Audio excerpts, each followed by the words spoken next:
3 types of goods, yes.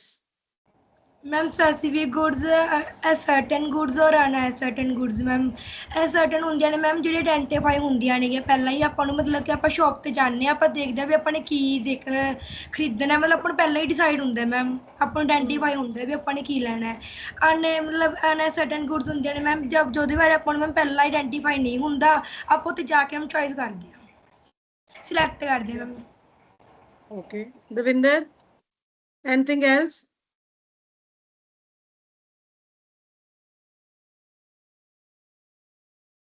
हाँ जी देविंदर।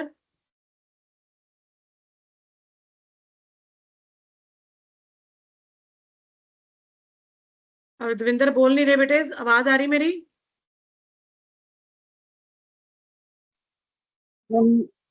आवाज नहीं आ रही थोड़ी प्रॉपर, फॉर्मेट करके कटी जाती। Give me 3 types of goods explained in section 6 of Sales of Goods Act.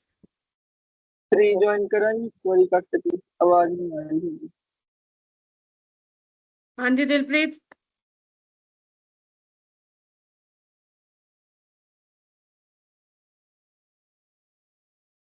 Dilpreet, certain goods, specific goods, uncertain goods.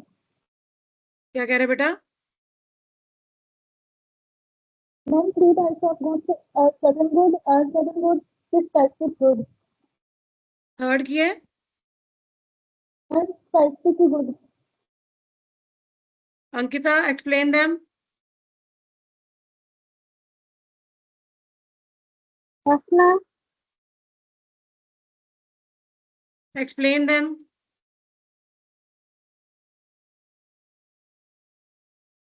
Sorry, ma'am. पढ़िया नहीं? पढ़ने आ गई थी, ठीक है? वाला पढ़ दे रहे सारा। हाँ, पीछे पीछे रह जाएगा बेटा, है ना?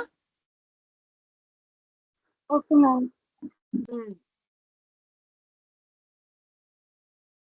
मेरे को लगता है आधे लोग तो गायब भी हो गए टेस्ट के नाम से। हाँ, see there are only 5 people now.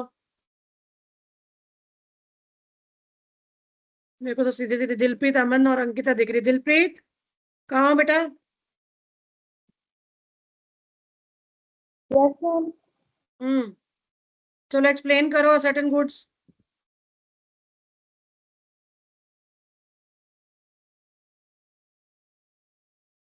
Ma'am second good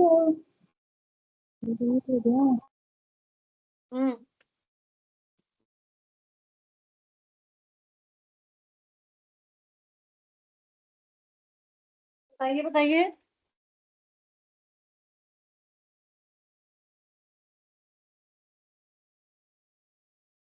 पढ़ा नहीं ना?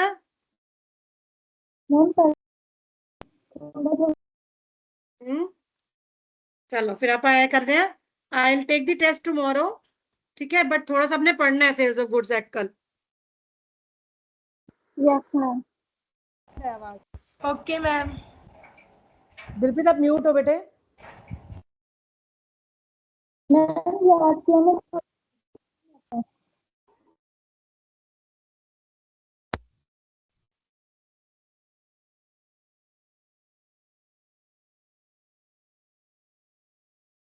Good evening, ma'am. मैम आवाज तो नहीं आ रही। मैम थोड़ी आवाज नहीं आ रही बिल्कुल भी।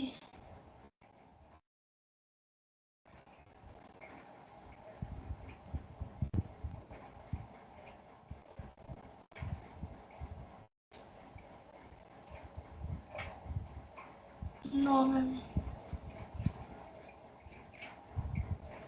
अब ठीक है?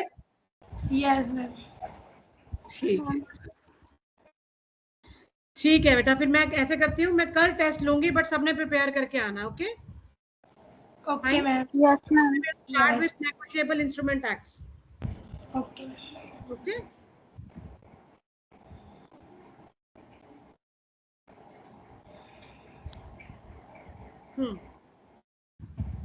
let me just share the PPT with you. Is it visible? Yes ma'am. Visible है ना बेटे? तो बेटा एक्चुअली सबसे पहले तो हम ये जानते हैं that why the negotiable instruments act are being formed. बना क्यों था ये एक्ट, इसके लिए लॉ क्यों बने थे? देखो, in if I talk about earlier days, हम बहुत ट्रेवल करते थे बिजनेस के लिए या कहीं पे भी, right? Slowly and slowly with technology and all, lot of thieves, lot of robbery have been started happening. बहुत रॉबरी, बहुत चोरियां होने लग गई, राइट? बहुत लोग भर भर के कैश लेके जाते थे बिजनेस करने के लिए, बाहर जाना पड़ता था, तो इसलिए वो बहुत चोरियों की वजह से इसको सेफ रखने की जगह पे, कैश ना देना पड़े, उसकी जगह पे हम कोई और चीज दे दें, जैसे कि चेक है या कोई प्रोमिसरी नोट है, राइट? तो उसको उसको कैसे वो कैश की फॉर्म में लागू होगा, उसके क्या रूल्स रहेंगे, राइट? जब हम डील करेंगे किसी के साथ, हम किसी को बताएंगे कि कैसे हमने वो पेपर यूज करना है। That is why we have form the legally it is formed the Negotiable Instrument Act 1881. Is it clear? Yes ma'am. Yes, ma'am. ठीक है। अब एक्चुअली में नेगोशिएबल इंस्ट्रूमेंट होता क्या है? नेगोशिएबल इंस्ट्रूमेंट एक्ट बेटा ये होता है कि it is a written document. एक डॉक्यूमेंट है जो लिखा हुआ है, वर्बली नहीं है, लिखा हुआ, स्पेशली इट इज रिटन, जो गारंटी कर रहा है कोई स्पेसिफिक अमाउंट ऑफ मनी, हम कोई पैसा दे रहे हैं किसी और पर्सन को, किसी भी टाइम पे, किसी जगह पे, और ये जो नेगोशिएबल इंस्ट्रूमेंट है इसको हम ट्रांसफर कर सकते हैं। मतलब इसको एक बंदा लेके फिर दूसरे को आगे, फिर दूसरा तीसरे को आगे, A B to C, C to D, ये आगे ट्रांसफर हो सकता है। जैसे हम कैश ट्रांसफर करते हैं वैसे ही जो नेगोशिएबल इंस्ट्रूमेंट है वो ट्रांसफर हो सकता है। तो एक वो रिटन डॉक्यूमेंट है जो गारंटी देता है कुछ अमाउंट ऑफ मनी को ट्रांसफर करने की to a person, to any person, and it is not a verbal document, it is a written document. Clear है? Yes ma'am. Yes. तीन तरह के बेटा Ma'am. लॉ, यस, तीन तरह के मेजरली नेगोशिएबल इंस्ट्रूमेंट एक्ट है, सॉरी नेगोशिएबल इंस्ट्रूमेंट्स हैं।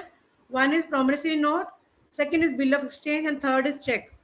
So under Indian law section 30, it gives you the three definitions. Promissory note says, I promise to pay you 10,000 on this date. So Amandeep will promise to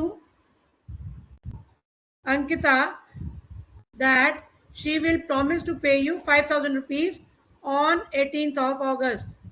Is it clear? That is a promissory note. Bill of exchange is Amandeep is giving a direction to Ankita to pay to Anjali rupees 5,000 on this particular date. That is called bill of exchange. ठीक है।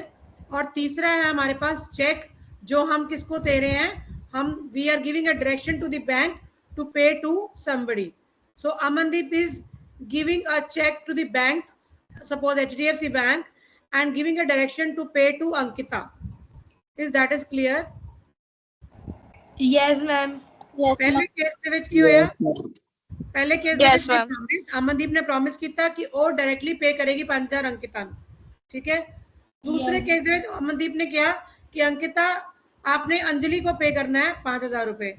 तीसरे case में क्या हुआ, उसने bank को बोला कि अंकिता को पे कर दो, ये चेक दे लो, ठीक है। Yes ma'am.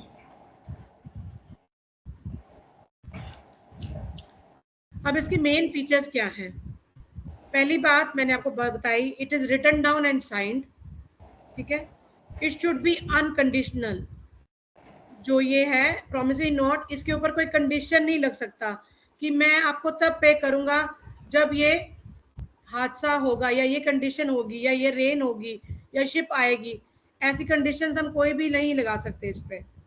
It should be unconditional. अगर इस पे कोई कंडीशन है तो प्रॉमिसरी नोट जो है वो वैलिड नहीं है।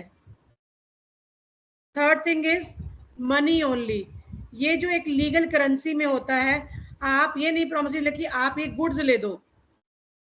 अमनदीप अंकिता को ये नहीं कहेगी कि मैं तुम्हें प्रॉमिसरी नोट पे लिख रही हूँ कि मैं तुम्हें ये सामान दूंगी, नहीं, या मैं ये तुम्हारी सर्विसेज करूंगी, नहीं। She will only give a money to her. Fourth is exact amount. आपका एग्जैक्ट अमाउंट क्लियर होना चाहिए, कुछ मनी दूंगी, इतने सारे पैसे दूंगी, so it is not clear. तो बहुत क्लियरली मेंशन्ड है 5000, 10,000, 1 लाख, कितने भी हो सकते हैं वो, ठीक। और पांचवा है it is easy to transfer, बड़ी ही इजीली आप इसे ट्रांसफर कर सकते हो।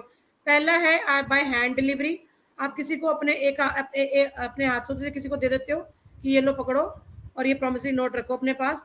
दूसरा है बाय एंडोर्समेंट, एंडोर्समेंट मीन्स आप उस पर साइन कर रहे हो।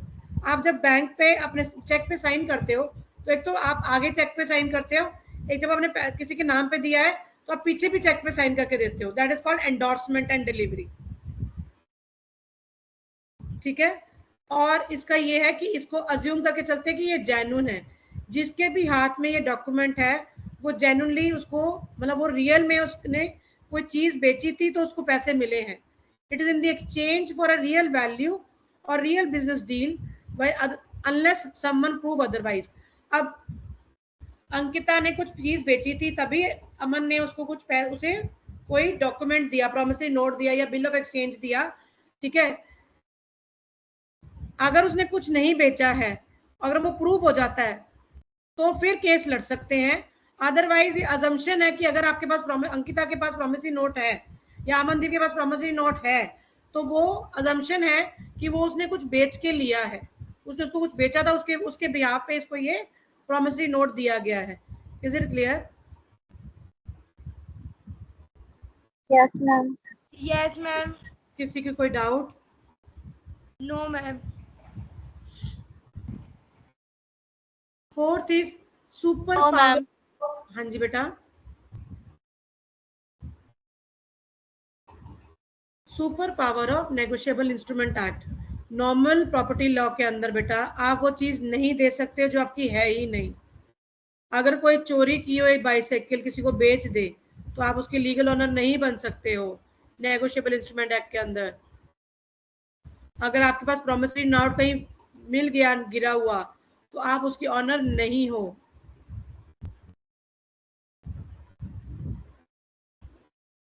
हाँ, अगर आपको नेगोशिएबल इंस्ट्रूमेंट गुड फेथ में मिला है, ठीक है, और आपको नहीं पता कि पीछे उसके साथ कोई फ्रॉड था, तो आप उसके लीगल ऑनर हो और आपने कुछ चीज बेची है उसको, ठीक है। फॉर एग्जाम्पल, अब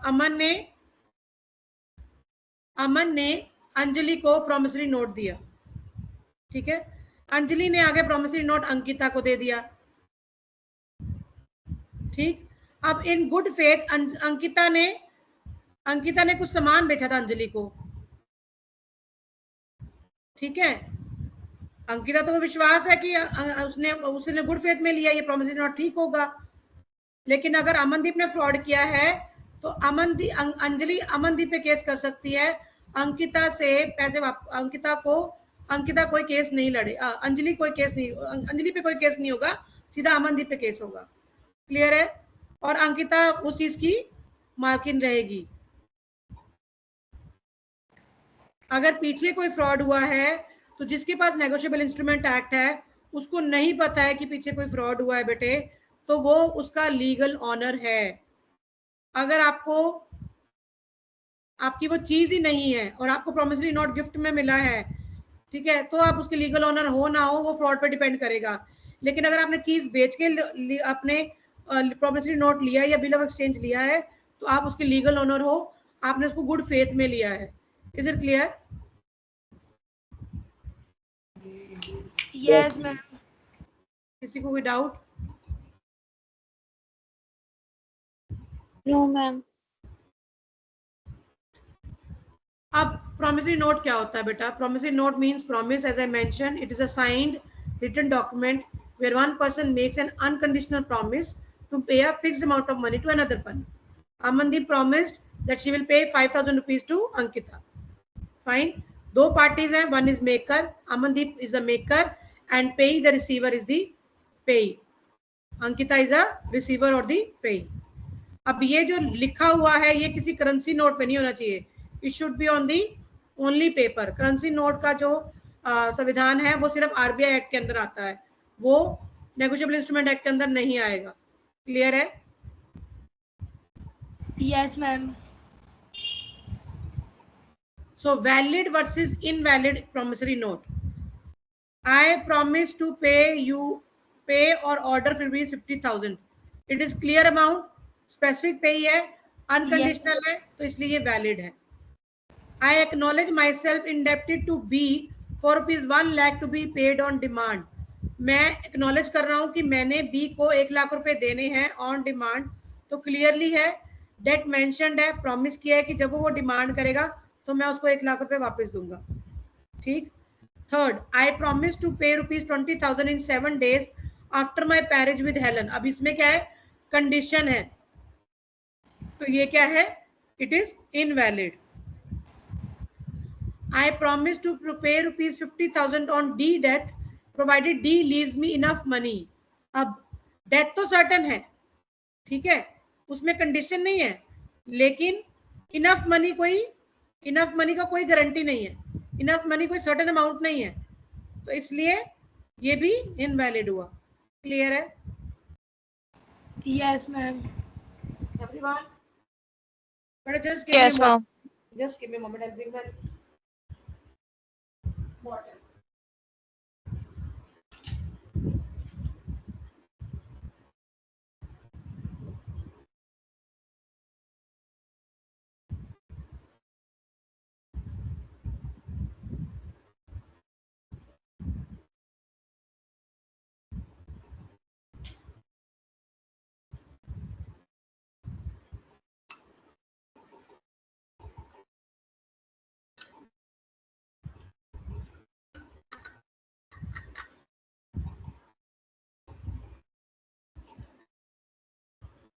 The High Court laid down 4 must key elements in the promissory note. पहली, an unconditional promise to pay, a fixed sum of money payable to specific person, must be signed by the maker. आपने उस पे sign करवाना है.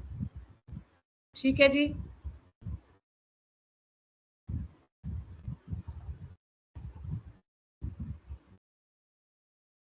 Clear है सबको? Yes, Yes, ma'am. yes, ma'am. अब मैं आपके लिए Yes, case, ma'am. Read that case please. ये सब अपने आप रीड करेंगे बेटा. I am opening, don't worry. देखो विजिबल है? Yes, ma'am. हाँ, please read all of you. अभी मैं समझाऊंगी तब जब आपको कोई डाउट आएगा, उसके बीच में आप पढ़ो पहले खुद. विजिबल है सबको?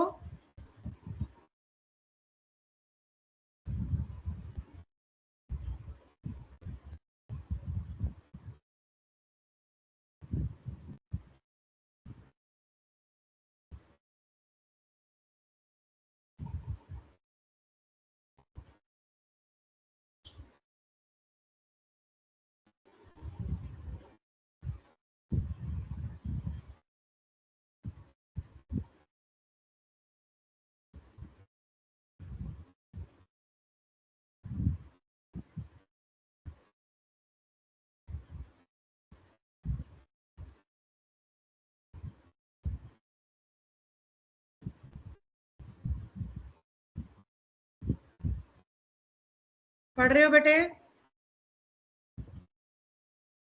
Yes, ma'am. Yes, ma'am. Yes, ma'am.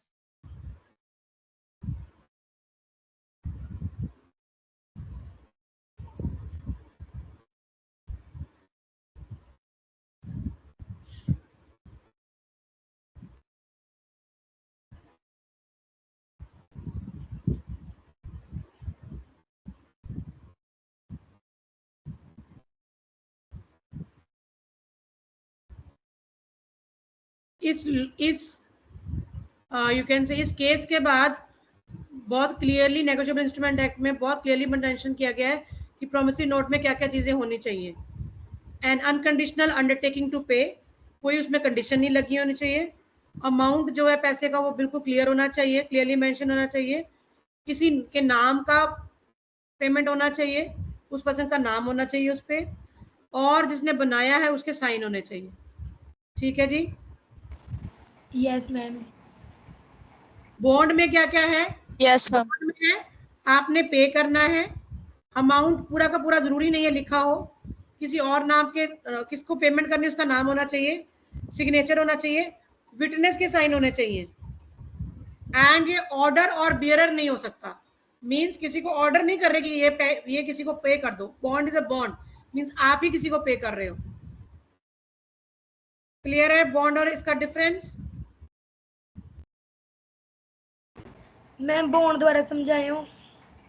बेटा बॉन्ड में एक तो अमाउंट जो है आप जो लिखते हो ना, भी पक्का 5,000 लिखा होगा, वो जरूरी नहीं है बॉन्ड में लिखी हो। ठीक है। तीसरी चीज, दूसरी जो डिफरेंस है that is attestation by witness. वहां पे कोई गवाह के साइन और चाहिए। ठीक है। प्रोमिसरी नोट में या बिल ऑफ एक्सचेंज में आप ये कहते हो ना कि आप किसी और को भी ऑर्डर कर सकते हो कि तुम इसको पे कर देना। यस ठीक है। Ma'am, yes. बॉन्ड के केस में ये नहीं हो सकता। Okay ma'am. ठीक है। Yes ma'am.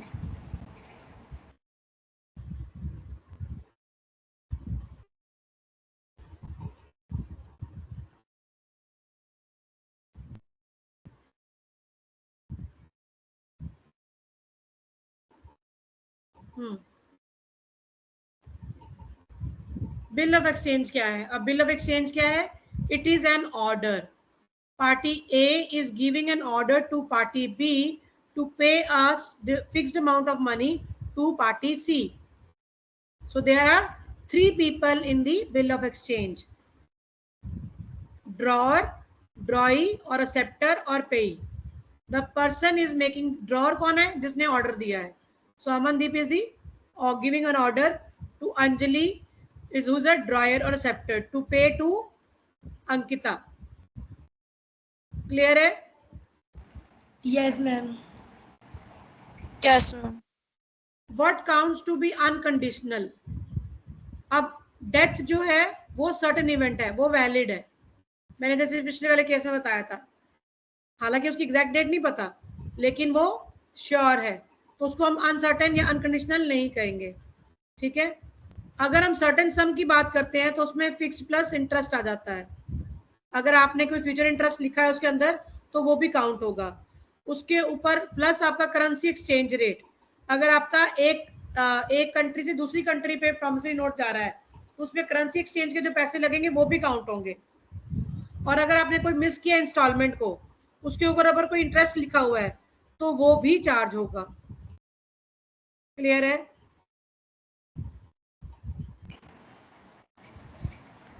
Yes ma'am. अगर कोई जरा सी मिस्टेक है, मिसनेम हुआ है, मान लीजिए मैं अपने नाम में मुस्कान में डबल ए डालती हूँ, there is somebody who write Muskan में सिंगल ए, MUSKAN, तो वो स्लाइट मिस्टेक है, उसकी वजह से जो बिल है वो इनवैलिड नहीं हो सकता, वो बिल वैलिड ही रहेगा। ठीक है। इसमें एक सिन्हा और विधु भूषण का केस आया था जिसमें क्लियर डायरेक्शन और ऑर्डर टू पे नहीं था। ठीक है। तो इसीलिए उसको बिल लीगल स्टैंडिंग नहीं दी गई as a bill of exchange. तो there should be a very clear direction who is going to pay to whom, right, and जो पर्सन बी है जिसको कह रहे हैं कि तुमने पे करना है, उसने उसको एक्सेप्ट भी करना है। अगर ए ने ऑर्डर दिया है बी को तो बी मस्ट ऑल्सो एक्सेप्ट ना कि मैं हाँ पे पे कर दूंगा। ठीक है। अगर वो एक्सेप्ट नहीं करता तब भी वो बिल ऑफ एक्सचेंज जो है वो इनवैलिड हो जाएगा। क्लियर है? Yes Yes, ma'am. ma'am.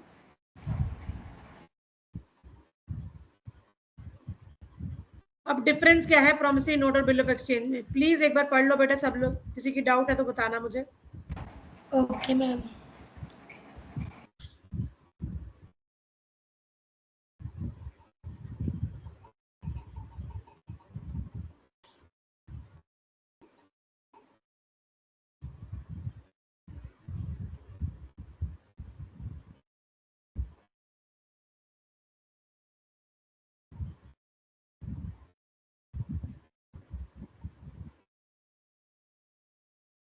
पढ़ लिया बेटे? Yes ma'am. सबने पढ़ लिया? All of you have read it? Yes, ma'am. Any doubt? No ma'am. No. What is a cheque? अब इसमें भी 3 पार्टीज हैं। ओनली द सेकंड पार्टी जो हमारी ड्रॉई है वो कौन है? It is always a bank and it is always immediately paid on the demand. As soon as party C go to the bank and ask for the money, the bank has to pay the money on demand itself only. ये नहीं कह सकते कि तुम कल आना मैं कल दूंगा, ऐसा नहीं हो सकता चेक के केस में. ठीक है जी. तो चेक क्या है? ये भी एक तरह का बिल ऑफ एक्सचेंज है. ओनली थिंग इज इसमें ड्रॉई जो है बैंक है और ये immediately paid on the demand है. अब 3 पार्टीज टू चेक मैंने बता दिया आपको. ड्रॉर जो एक्चुअल अकाउंट होल्डर है जिसने साइन करके दिया चेक को, ड्रॉई जो बैंक है जिस बैंक में आप पे कर रहे हो, और पे जिसको पैसा मिलेगा. आजकल जो है मॉडर्न चेक्स के साथ इलेक्ट्रॉनिक चेक्स आ गए हैं, ट्रंकेटेड चेक्स आ गए हैं. इलेक्ट्रॉनिक तो है कि सारा जो चेक है वो डिजिटल बना है, कोई फिजिकल पेपर आया ही नहीं. ठीक है. ट्रंकेटेड चेक क्या है बेटा? आप फिजिकल पेपर चेक देते हो, बैंक पे डिपॉजिट करते हो, लेकिन जो बैंकर है ना, दूसरे बैंक से पैसे निकालने हैं मान लो आपने, तो वो क्या करेंगे, वो दूसरे बैंक से अगर अपने पैसे निकालने हैं, दूसरे बैंक के ट्रांसफर करने हैं, तो वो फिजिकल पेपर नहीं भरेगा, वो उसकी पिक्चर भेजेगा उसको क्लीयरिंग हाउस में, जो कि रिकॉग्नाइज रन कर रही है आरबीआई सेटलमेंट करने के लिए. ठीक है. फॉर एग्जाम्पल अमनदीप का जो अकाउंट है वो है एसबीआई में. ठीक है. और अंकिता का जो अकाउंट है वो है एचडीएफसी में. ठीक है. अब अंकिता को चेक मिला एसबीआई का, क्योंकि अमनदीप का जो चेक है बैंक अकाउंट है एसबीआई में है. अब उसने क्या किया, पर उसका अकाउंट तो अंकिता का एचडीएफसी में है. अब उसने वो चेक लगाया. ठीक है. अब जब एसबीआई के अकाउंट से पैसे आने ना, तो एचडीएफसी वालों ने क्या किया, एचडीएफसी में उसने अपना चेक लगा दिया कि मेरे अकाउंट में पैसे आने हैं. ठीक है.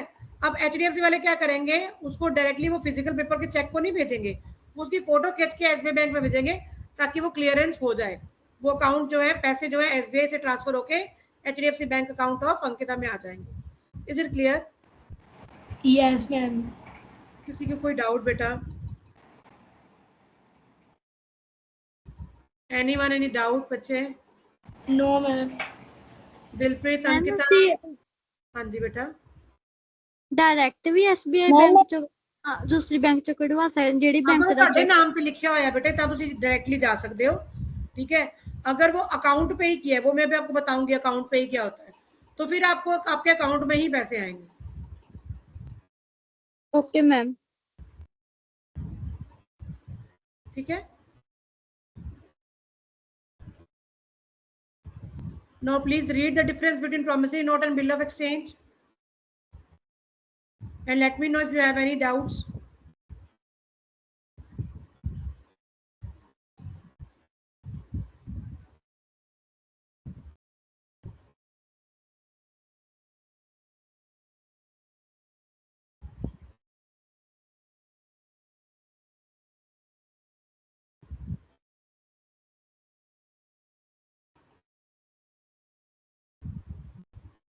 Any doubt?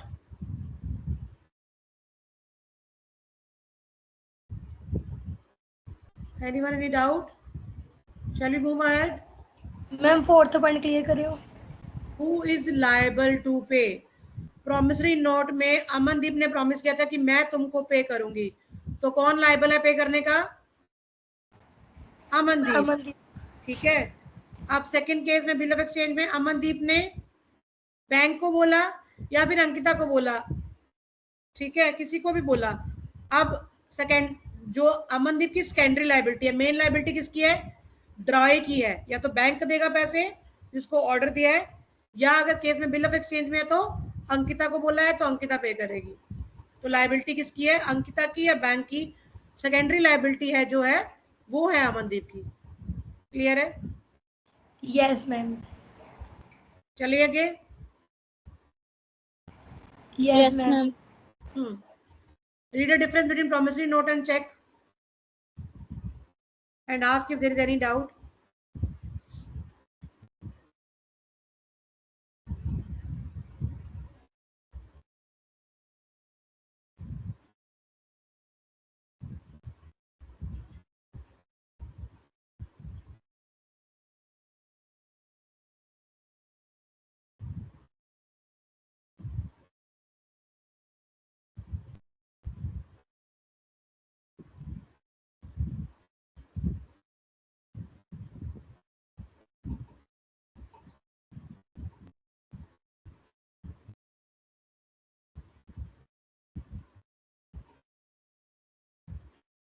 Any doubt?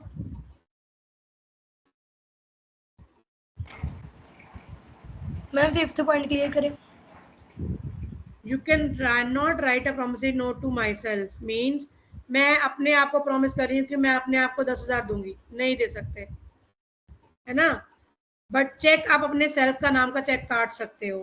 अगर आपको बैंक से जाके खुद को पैसे निकालने हैं, ठीक है, विड्रॉ करने और ज़्यादा अमाउंट है, तो आप अपने नाम का चेक सेल्फ लिख के जाके विड्रॉ कर सकते हो अपने पैसे। Yes ma'am. क्लियर? चलिए आगे। Yes ma'am. हाँ जी, continue please.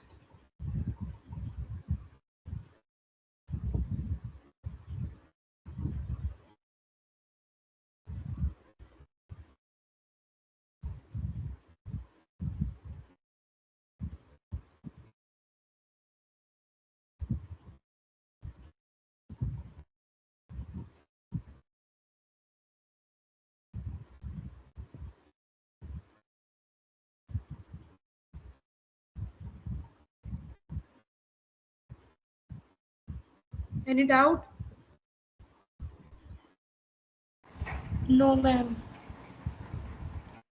No, ma'am. Please.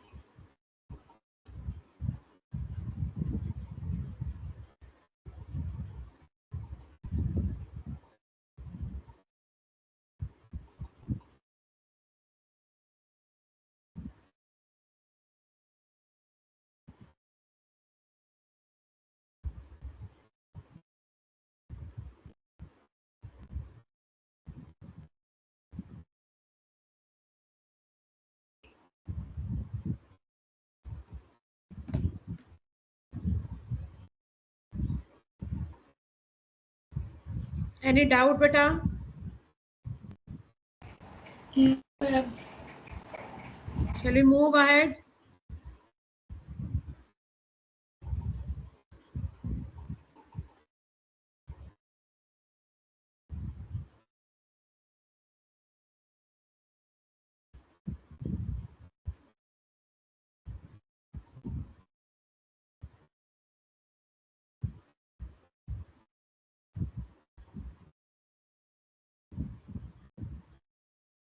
Any doubt बेटा? मैम फर्स्ट पॉइंट क्लियर करे हो। Consequences of default yes ma'am. बेटा, civil liability and criminal liability means आप सिविल का मतलब होता है डिस्प्यूट जो प्राइवेट डिसएग्रीमेंट है। क्रिमिनल जो है वो जो लॉ और गवर्नमेंट और स्टेट करती है। तो अगर default of bill of exchange है तो एक पर्सन दूसरे पर्सन के अगेंस्ट केस कर रहा है, लेकिन अगर चेक बाउंस होता है तो ये क्या है, बैंकर जो है, गवर्नमेंट जो है वो केस कर रही है डिफेंडेंट के अगेंस्ट, क्राइम के अगेंस्ट। क्लियर है? Yes ma'am. Any other doubt? चले आगे। Yes ma'am. Yes, ma'am. की पार्टीज टू द इंस्ट्रूमेंट, ये मैंने बता दिया आपको। Drawer, ड्रॉई in case of need means a backup person. ठीक है, ये मैं अभी आपको डिटेल में बताऊंगी बैकअप पर्सन क्या होता है। If the main drawee refuses to accept और pay the bill, the drawer writes the name of this backup person to approach instead. अगर अंकिता मना कर रही है और ड्रॉर को डाउट है कि अंकिता नहीं देगी, तो उसने साथ के साथ पीछे एक और नाम बैकअप का लिख दिया कि तुम जो है पैसे दविंदर से ले लेना। That is called ड्रॉई in case of need. ठीक है। एक्सेप्टर जो एक्सेप्ट कर रहा है कि मैं पे कर दूंगा। एक्सेप्टर फॉर ऑनर किसी की रेपुटेशन बचाने के चक्कर में हम कहते हैं ना कि नहीं नहीं यार तुम मत लिख, मैं इसकी जगह पे कर दूंगा, मैं इसका फ्रेंड हूँ, मैं इसकी बहन हूँ, मैं इसका भाई हूँ, उसको बोलते हैं acceptor for the honour. And payee जिसको पैसे मिलने हैं। क्लियर है? Yes ma'am. Holder versus holder in due course. अब ये क्या है? होल्डर मींस जो होल्ड कर रहा है document. Holder in due course भी होल्ड कर रहा है डॉक्यूमेंट, लेकिन उसको स्पेशल प्रिविलेज दिए गए हैं, प्रोटेक्शन दी गई है। क्यों दी गई हैं वो हम आगे बात करते हैं। अभी पहले पढ़ो होल्डर क्या है। Holder is someone who has a physical possession of the document in their legal name. मेरे पास पोजेशन है, मेरे नाम से है, तो मैं लीगल राइट हूं, मेरे को पैसा मिलेगा। अब किसी और को चलते फिरते को चेक मिल गया गुमा हुआ स्ट्रीट पे, कोई चोर था, कोई पर्सन था, तो वो उसका होल्डर नहीं बना। He has no legal right to collect the money. They are not the holders. ठीक है। लेकिन अगर होल्डर इन ड्यू कोर्स है बेटा, तो उस केस में क्या है, 3 स्ट्रिक्ट कंडीशंस हैं। गिव कंसिडरेशन मींस होल्डर के पास इसलिए वो आया है क्योंकि उसने इसके बदले में कुछ दिया था, ये कोई फ्री गिफ्ट नहीं है।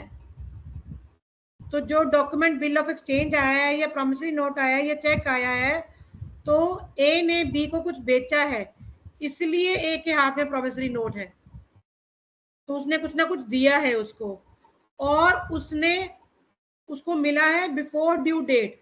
मतलब अगर ये 20 अगस्त को मैच्योरिटी डेट है, तो 20 अगस्त से पहले पहले ही होल्डर इन ड्यू कोर्स के हाथ में है। ये नहीं कि वो 21 अगस्त को जाके जा रहा है कि ये तो मेरे नाम से था ना। तो before maturity it should be in the hand of the holder. Third, in good faith, उसको नहीं पता कि इस बिल ऑफ एक्सचेंज पे पहले कोई फ्रॉड हुआ है, इस प्रॉमिसरी नोट पे पहले कोई फ्रॉडरी एलिमेंट है, ठीक है, ये चेक जो है वो फ्रॉड है, उसको कुछ नहीं पता। तो HDIC जो है वो सुपर होल्डर है, वो उसका केस लड़ सकता है अपने प्रीवियस ओनर पे ऊपर। क्लियर है? Yes ma'am. आप कंपैरिजन पढ़ो जरा holder versus holder in due course का। अब देखो, पहले तो ये देखो, एग्जांपल देखो।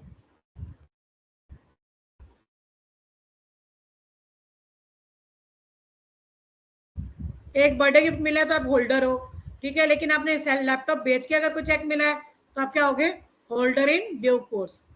क्लियर है? फ्री गिफ्ट में आप होल्डर इन ड्यू कोर्स नहीं बन सकते हो। अगर आपको गिफ्ट में चेक मिला है और चेक बाउंस हो गया है तो आप केस नहीं लड़ सकते हो, लेकिन होल्डर इन ड्यू कोर्स में अगर आपका चेक बाउंस हो गया है तो आप बी के अगेंस्ट केस लड़ सकते हो। ठीक है जी? Yes ma'am. अब इन दोनों का डिफरेंस पढ़ लो फटाफट से, किसी को डाउट है तो पूछ लो।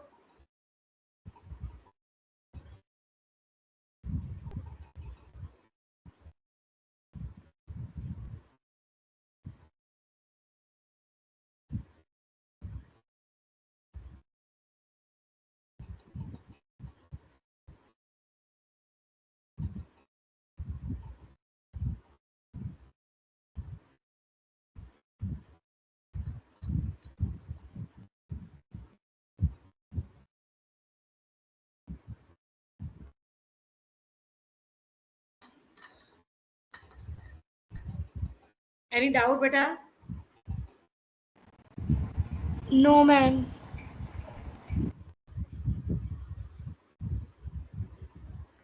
What is payment in due course?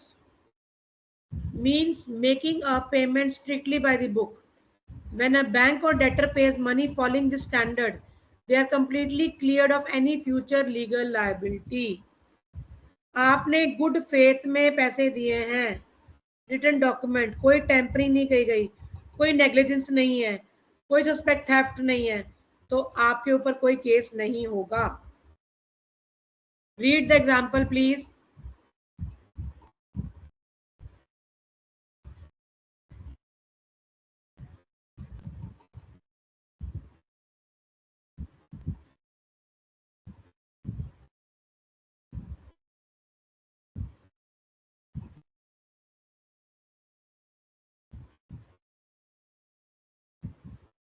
पढ़ा example? Mridul, Mridul, are you hair?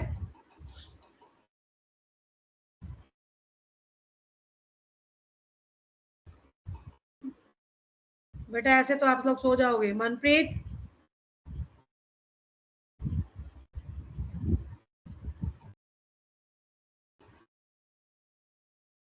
Manpreet,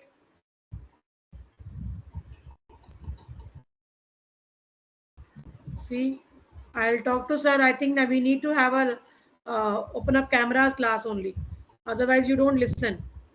Meenakshi.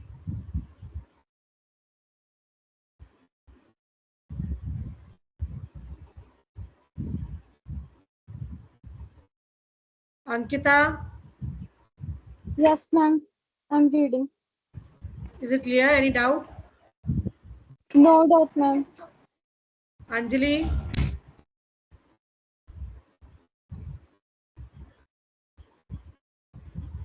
Anjali.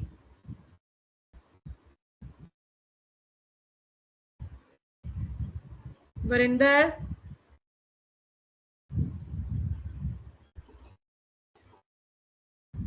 Shall we move ahead?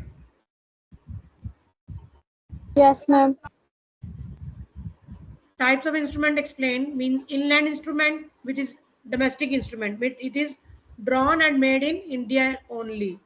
So it is payable only in India and drawn on the person living in India only. That is called the inland instrument.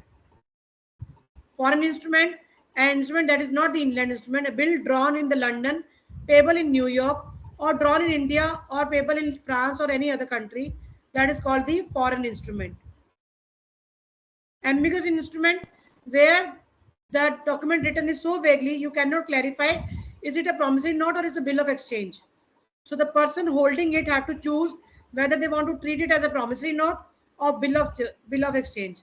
If he choose promissory note, it will stay it with permanently as a promissory note only. If he says he accepted as a bill of exchange, so permanently that will remain it as a bill of exchange throughout the life. Clear? Yes, ma'am. Instrument payable on demand. All the checks are always payable on demand. ठीक है जी. An instrument where the money must be paid immediately whenever asked for, जिਵੇਂ कि checks है. Promissory note and bill of exchange, जहाँ पे कोई specific due date नहीं लिखी हुई, तो वो क्या होंगे? It should be payable on the demand.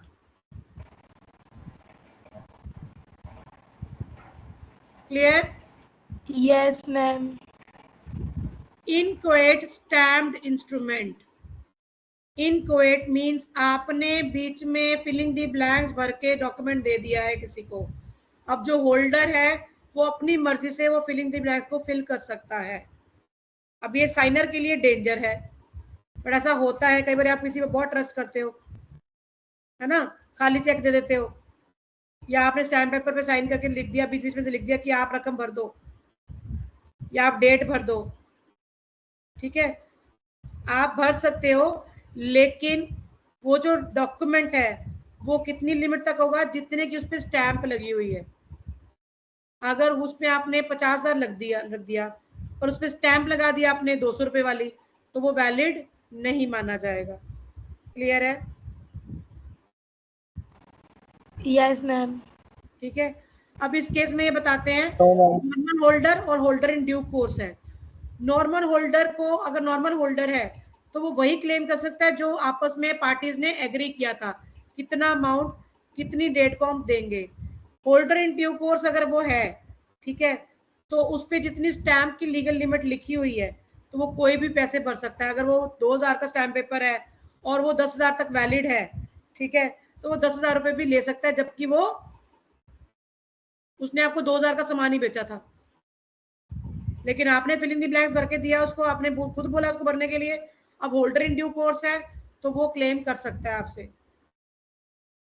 Clear है जी? Yes ma'am. किसी को कोई डाउट है जी?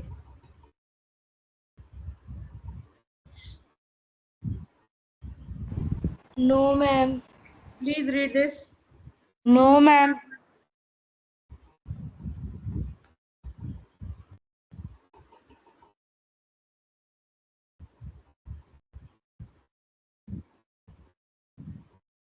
यहाँ तक क्लियर है सबको? चले आगे. Next is maturity. मेच्योरिटी क्या है? आप किस दिन पे पैसे लीगली एक्सेप्ट करने जा रहे हो, आपको पैसा मिलेगा. तो जो ड्यू डेट लिखी है वो, प्लस 3 दिन का जो है ग्रेस पीरियड मिलता है, जिसको रियल मैच्योरिटी डेट बोला जाता है। ठीक, चेक पे ऐसा नहीं होता, ये लागू है सिर्फ प्रॉमिसरी नोट और बिल ऑफ एक्सचेंज पे। चेक पे जो डेट लिखी हुई है उस दिन होगा, या फिर ऑन डिमांड होगा, जिस दिन आप गए हो उसी दिन आपको बैंक जो है क्लियर करके देगा चेक। ठीक,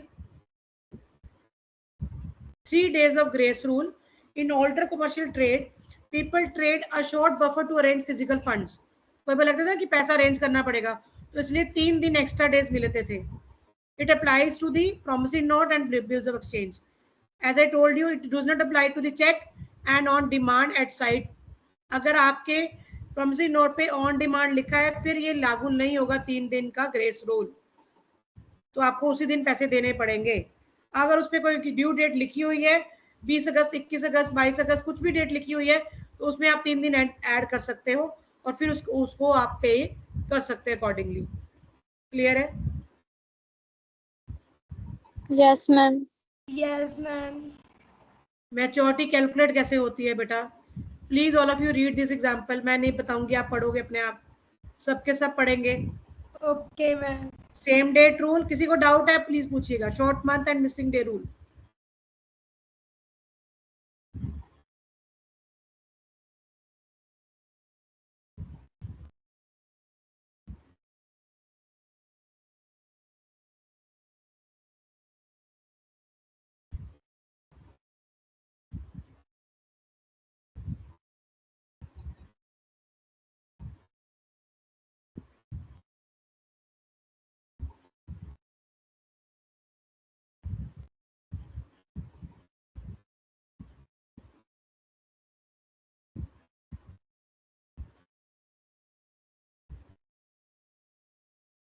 क्लियर है बेटे? Any doubt? No ma'am. Ma'am पढ़ रहे हैं। पढ़ रहे हो? No, पढ़ लो ma'am. Please, please read please.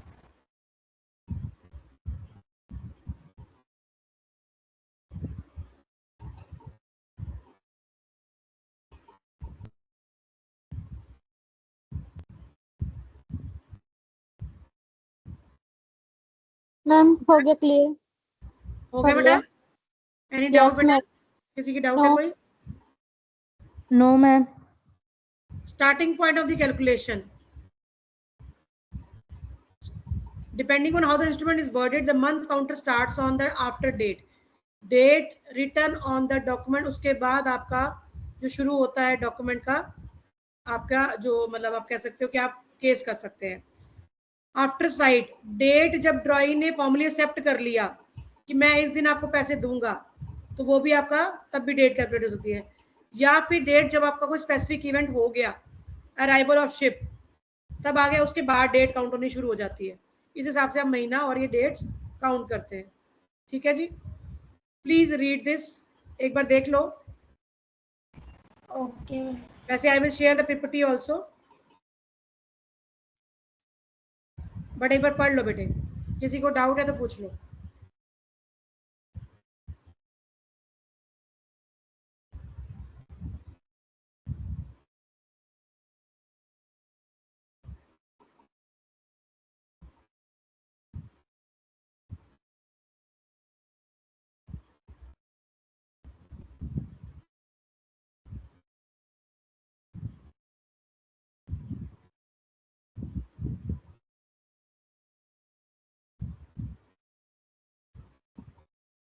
Shall we move? Yes ma'am. So what is crossing a check and why do we do it? Crossing cheque बड़े लोगों ने पढ़ा होगा, बच्चों ने, बच्चे देखा है कभी चेक? आजकल तो बच्चे बहुत एडवांस है, हमारे टाइम में इतनी नॉलेज नहीं होती थी हम लोगों को। Any idea what is crossing of the cheque? Ma'am, check ਦੇ ਉੱਤੇ 2 lines ਲਗਾ ਦਿੰਦੇ ਆ, parallel lines. Very good Ankita, yes. So 2 parallel lines हम कॉर्नर पे ऐसे साइड पे लगा देते हैं हर एक चेक के ऊपर। Fine, that is called the, for example I show you the,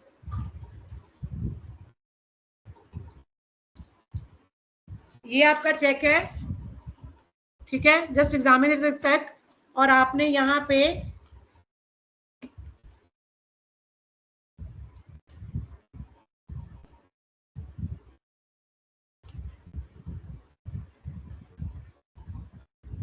ये 2 लाइंस लगा दी है, सबको विजिबल है? Yes ma'am. So that is called the Yes, ma'am. crossing of check. ठीक है, ताकि ये चेक जो है किसी और को हैंडओवर ना हो जाए। ये जो पैसा है किस लिए कहाँ जाएगा? सीधा अकाउंट पेई के हाथ में, ड्रॉई के हाथ में, पेई के कैश अकाउंट, सॉरी अकाउंट में, हाथ में नहीं, उसमें उसके बैंक अकाउंट में। कि ये ड्रॉर ने, अमनदीप ने बैंक को बोला कि अंकिता को कैश में पैसे नहीं देने, ठीक है, अंकिता के अकाउंट में डिपॉजिट करने हैं। That is why we are crossing the cheque. Clear है? Yes ma'am. Yes ma'am. 2 तरह की क्रॉसिंग होती है, जनरल क्रॉसिंग और special crossing.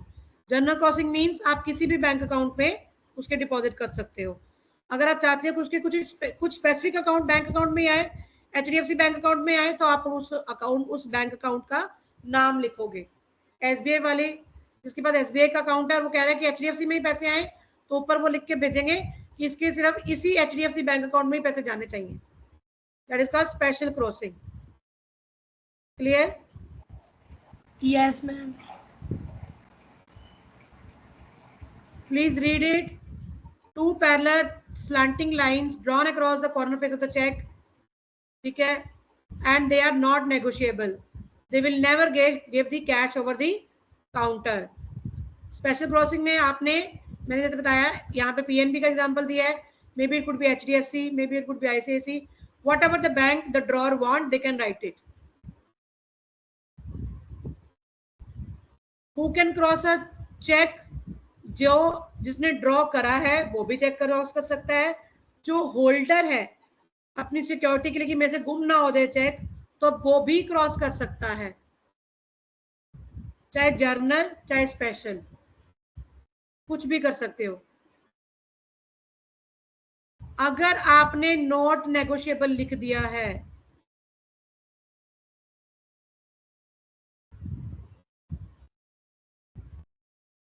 you cannot add the words not negotiable to any crossed check. आप उस पर नॉट नेगोशिएबल नहीं लिख सकते हो, ठीक है। बैंक के पास स्पेशल क्रॉसिंग है, बैंक भी उस चेक पे क्रॉस कर सकता है। बैंक भी अगर क्रॉसिंग चेक करना बनाना चाहे तो उसको क्रॉस चेक करा सकता है। पेमेंट रूल क्या है? पेमेंट रूल है strict delivery, a general cross cheque to be paid only to the bank, special cross cheque must be paid only to the named bank. General cross cheque किसी भी bank में आएगा, special जो है उसी name bank के अंदर आएगा। अगर 2 बैंकों में कंफ्लिक्ट है, if the cheque is cross specially to 2 different bank name, उस पे PNB भी लिखा है, SBI भी लिखा है, तो जो पेई बैंक है वो रिजेक्ट कर देगा चेक को, वो कहेगा मैं नहीं दूंगा पैसे। इस पे क्लियर इंस्ट्रक्शन लिख के आओ कि कौन से बैंक में देने हैं पैसे। बैंक प्रोटेक्शन, अगर बैंकर जो है पे कर देता है क्रॉस चेक को strictly according to the rules and good faith, तो banker and drawer are legally safe and discharge. अगर आपने गुड फेथ में किसी को पैसे दिए हैं और आपका चेक वैलिड था, बैंकर ने चेक कर लिया था, तो बैंकर के ऊपर केस नहीं हो सकता है। अगर बैंक ने एक नेग्लिजेंस दिखाई है, उसने क्रॉसिंग वाले चेक में कैश दे दिया है या कोई और गलती कर दी है, उसने वैलिडेट नहीं किया चेक को, तो पेनल्टी जो है बैंक को पे करनी पड़ सकती है। क्लियर है? Yes ma'am. किसी को डाउट?